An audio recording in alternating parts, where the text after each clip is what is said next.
Putski being introduced to this young man, and he's taking him over now to the, showing him where to go with the...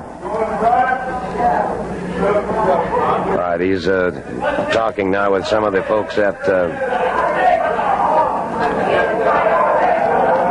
All right, he's describing now exactly where he wants him to jump, obviously. And Ivan Putski, the Polish strongman, exceptionally strong.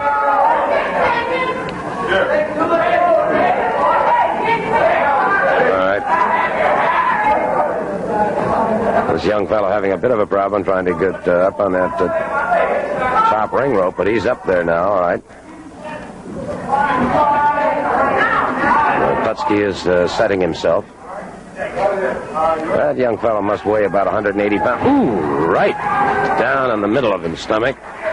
And survived that. Ivan Putski is surviving that without any trouble. Let's see if there are any more from out of the audience that want to... Wait a minute. Wait a minute. Bobby Duncombe has come out. Bobby Duncombe has come out, and he's obviously...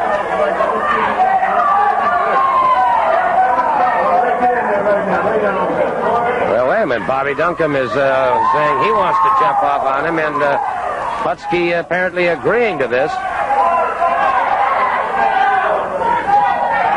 So now we had about a 180-pounder, and Bobby Duncombe chips in at right at 290.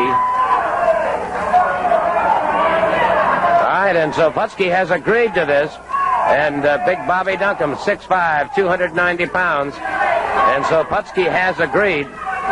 So Duncombe is... Oh! Duncombe came down across his throat and not his stomach. Duncombe came down with a knee into the throat of Ivan Putski. He did not come down flat-footed. He had that knee extended right down across the throat. And Putski has got some problems here. And Putski... Mr. Duncombe, I find that's what you call Polish power. Right there on his back, laying and begging for mercy. That's what happens to him, partner, when they interfere with the Texan. We're going to leave them all laying. I understood he was in a prison camp in World War II, him and his whole family. He's over here running around trying to take the United States apart. Well, let me tell you something, Mr. Pollock. I played pro football with the St. Louis Cardinals, and I'm rated #1 in the entire world in professional wrestling. And that's what's going to happen to them every time they cross me and Killer Cox's path. They're going to be laying, and they're going to beg for mercy, and don't you forget it. Well, that was an obvious situation, no question there. Ivan Putski has been removed from the ring area, but it was certainly obvious to me that Mr. Duncombe came down very methodically and very deliberately across his throat. And if I have any word as to the condition of Ivan Putski before the program is over, I'll certainly get it to you. We'll be back in a moment. Present as Dick Murdoch called it, the present just for Dick Slater. And Slater appears to be very, very wary of it.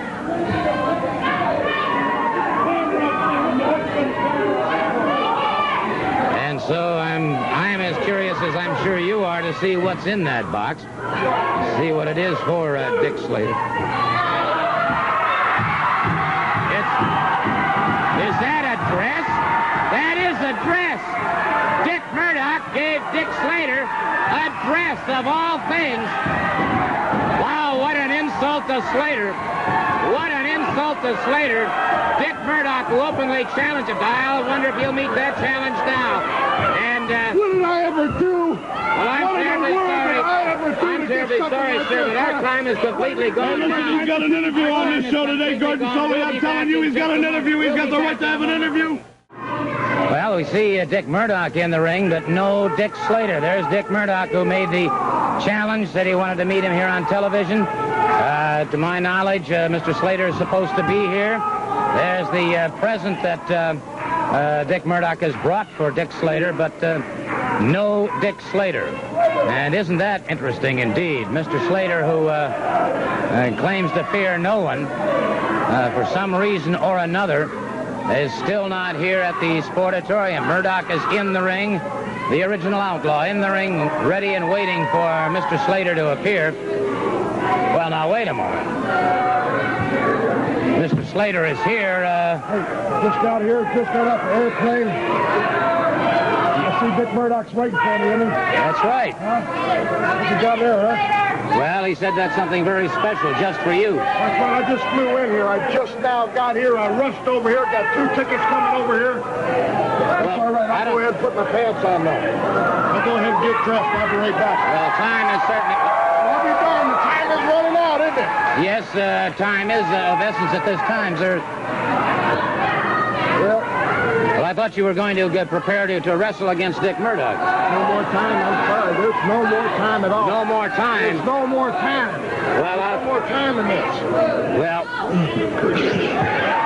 Murdoch has made some time right now, putting it. He's got a dress over the head of Dick Slater, and Slater catching Murdoch. And now we've got a pair 6 are going here in the center. Wow! Murdoch caught him. Slater is staggered, and Murdoch trying to literally stuff him into that dress. That's Slater. What a humiliating thing for one Dick Slater. Showed up here with just seconds remaining, and suddenly you see him there outside the ring. Dick Murdoch wanted him. Murdoch wanted him. Slater came out here. I don't understand Slater. He said he just came in by plane. To my knowledge, he has a point of residence right here in Tampa, and it is Murdoch still waiting.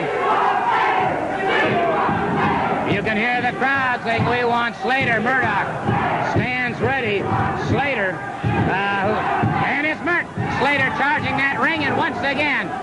And so Slater could not stand the embarrassment of the situation, moved back into the ring, and Murdoch dominating the situation. Our time is rapidly running out. Until next week, Gordon Soley saying so long. Embry ducked away from that one. Eric Embry ducking away. Embry ducks through again, so Iron Mike, trying to move on this man, is finding himself with a whole host of problems. J.J. Dillon watching from here at the desk at his vantage point to see exactly. Embry having his problems there as he hit a redwood tree that time in Iron Mike.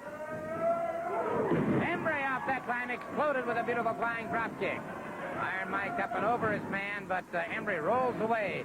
So Embry and his partner obviously have decided the tactic to use with the spoiler and Iron Mike is speed, agility, and keeping to one side, and now the spoiler loses his cool and charges the ring. You know, Gordon Foley, every time that I handpick men and put them under contract, it's always not by chance but by design, and I like to take individuals, take their strong points. Iron Mike, you can just see the raw, awesome power that this man possesses.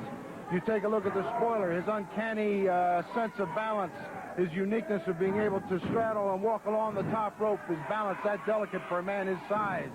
Each of these men has a strong point, no real outstanding weaknesses, and the unique part of it is that I could take them and interchange them in any type of combination that I feel is going to best suit the situation.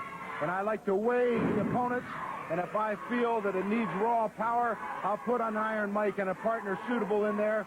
If it's somebody that has a lot of speed, such as an Eric Embry, then I put somebody like the spoiler in there with his uncanny balance.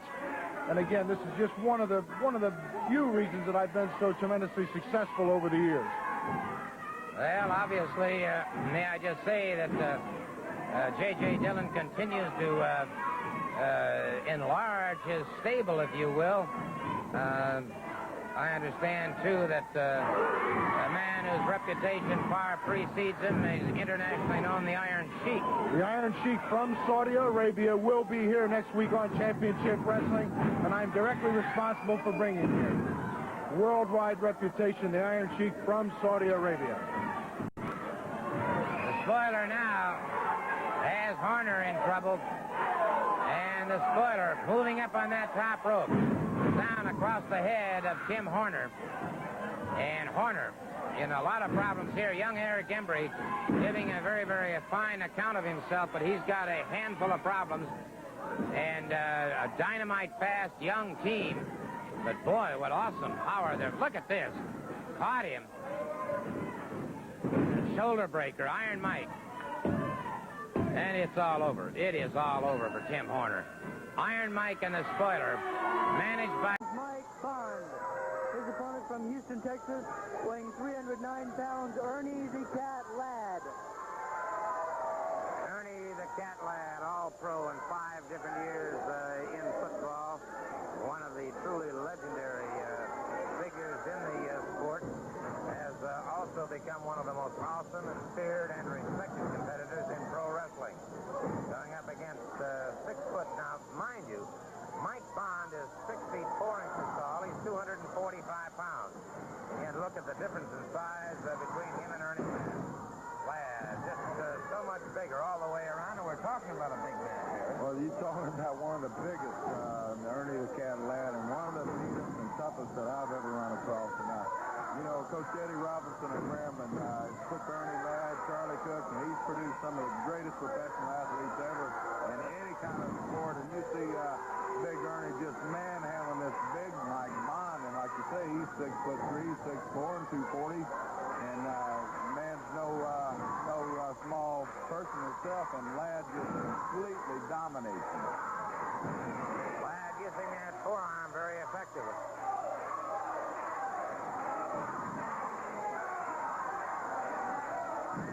By Ladd on Mike Bond. Has Bond back to the canvas.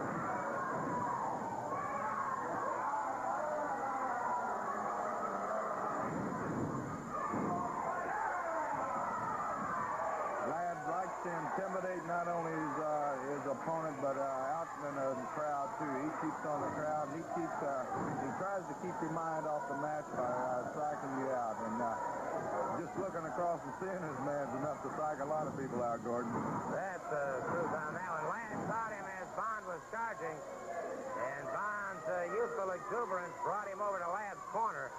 Full bore in Ladd. Sat and waited on him. When he got close enough, he put that size 17 right into his chest. Ladd won't waste any movement at all. He's a seasoned veteran. He knows what he has to do when he goes out there. And when he's with a man like young Mike Bond, he's out there and try to give it everything he can to pull an upset, which you never can tell about championship wrestling. His line might come off and grab him, but he put that 17 right up against the flush of his face right there, Jordan. Leaps off the chest into the face and comes down across him once again, now into a lateral press. A